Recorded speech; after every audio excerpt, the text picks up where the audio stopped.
Start out with the face frame down and apply a bead of glue into the dovetail groove. Slide the left and right cabinet walls into the vertical grooves. Don't forget to wipe any excess glue.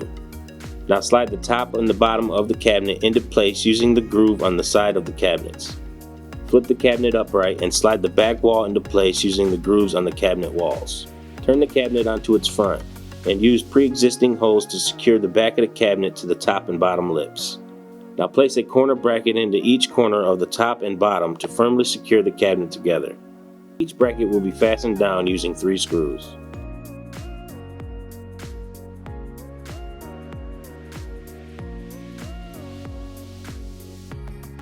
Place the door face down and set each hinge into place, making sure the holes on the hinge line up with the holes on the door.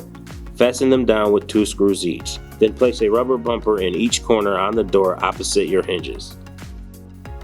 Now place your door with attached hinges to the inside lip of the face frame and attach them to the cabinet using pre-existing dimples on the face frame.